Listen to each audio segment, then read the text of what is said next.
Let's be very clear. What we're discussing today isn't just a new company. This is an explanatory briefing on a calculated, multi-billion-dollar shift in the global balance of technological power. This is the story of Rapidus, and it's Japan's all-in bet for strategic autonomy in the age of AI. All right, so here's our roadmap. Our analysis is going to move across 5 critical fronts. We'll start by establishing the foundation, the sheer, mind-boggling scale of the investment. Then we'll dive into its revolutionary technical strategy, its brilliant placement on the global map, and the quiet international alliance that's making it all possible. And finally, we'll bring it all together to understand what this really means for the new era of technological control. So let's begin with Pillar 1. We have to understand the physical and financial reality of what Japan is doing here. This is the concrete and capital foundation that the entire strategy is built on. First, let's talk about the money. We are looking at a projected 5 trillion yen. That's about 35 billion US dollars. You have to understand, this is not a venture capital play. This is a state-backed maneuver, and it has a crystal clear roadmap to an IPO in 2031. It's what some are calling a financial suicide mission, and it's designed to force Japan's re-entry into a game that has been dominated by giants. And the physical heart of this strategy is the IM-1 facility in Chitose. Now, this is not just a factory. You have to think of it as a meticulously engineered geopolitical bypass. It's a secure, Western-aligned route that completely sidesteps the world's primary semiconductor choke point, the Taiwan Strait. And make no mistake, this is not just a government going it alone. This is a unified national mission. The Ministry of Economy, Trade and Industry, or METI, is leading a consortium of 32 of Japan's absolute industrial titans. We're talking Toyota, Sony, SoftBank. The nation's corporate muscle is completely mobilized behind this one single objective. But here's the really crucial piece, the hardware. Rapidus managed to secure multiple high-NA EUV lithography systems from the Dutch company ASML. These are the only machines on the planet capable of etching circuits at the 2-nanometer scale. Getting their hands on these $350 million tools ahead of established players, well, that took some serious high-level diplomacy between Tokyo and The Hague. It was a massive diplomatic coup. So this brings us to Pillar 2. Rapidus knows it can't compete on sheer volume, so its doctrine isn't about scale, it's about velocity. Its technical moat is built on 2 things: time compression and absolute vertical security. The core of this whole strategy is something called RUMS, the Rapid Unified Manufacturing Service. Now, this is a radical rethinking of the semiconductor supply chain. You see, normally the process is fragmented all over the globe. RUMS collapses the entire thing into one single, secure location. And the impact of this is just profound. The industry standard turnaround time, that's from a bare wafer to a fully packaged chip, is over 120 days. Rapidus is targeting 45. That is a 3-fold compression of time. It's a critical velocity advantage for anyone in AI and high-performance computing. So how do they actually pull this off? They do it with something they call a zero-distance advantage. Key suppliers, we're talking giants like Tokyo Electron and Shinetsu Chemical, have literally built their R&D labs inside the IM-1 facility's perimeter. This allows for real-time calibration, which is absolutely critical for managing the insane yield volatility you get with next-generation manufacturing. And what are they building? Well, it's the holy grail of fabrication, 2-nanometer chips.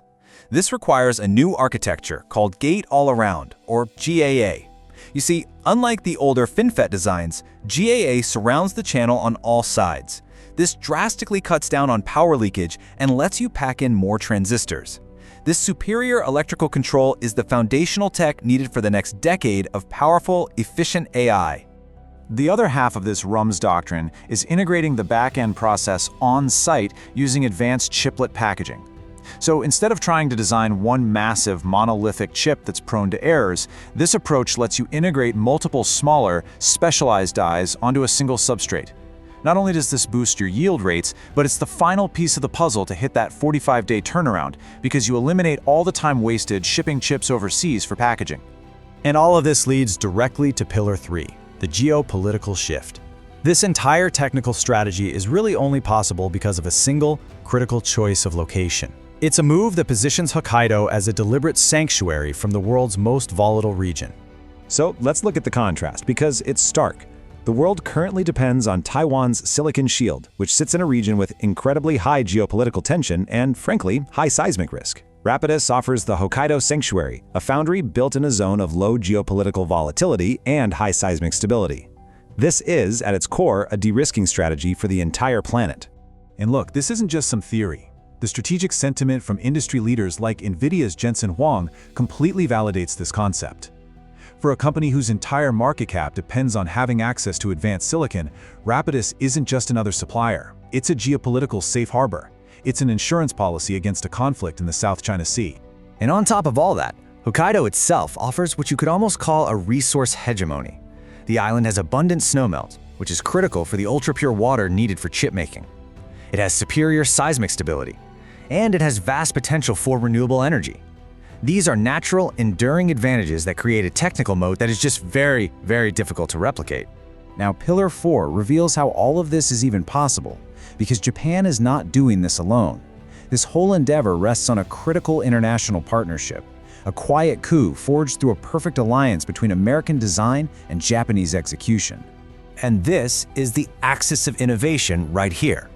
IBM, a pioneer in semiconductor research, provides the brain. That's the core intellectual property and the designs for 2-nanometer technology. Japan, in turn, provides the hand, its legendary world-class excellence in materials science, manufacturing precision, and process control. To execute this massive knowledge transfer, Japan deployed what they called a ghost crew. They sent 100 of their top engineers to IBM's Albany nanotech complex. Their mission was nothing short of a technical blitzkrieg, a suicide sprint, to condense a decade of American R&D and achieve total mastery in just 18 months. And so finally, we arrive at our conclusion.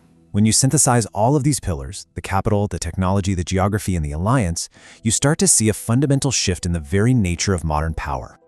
For the past decade, the prevailing myth has been that software was eating the world, while the reality today is that the physical plane now dictates the logic plane. Control over the physical manufacturing of silicon has become far more critical than control over software code. What we are witnessing is a clear pivot from an era of software supremacy to a new one of foundry hegemony. Ultimate power is migrating to those who control these highly specialized, physically secure sanctuaries where artificial intelligence is actually born into silicon. And so, this briefing has to conclude with a single strategic question. As we move deeper into this era of multipolar conflict and intense technological competition, you have to ask yourself, who truly holds the power? Is it the one who codes the algorithm, or the one who controls the physical sanctuary where that algorithm is given life?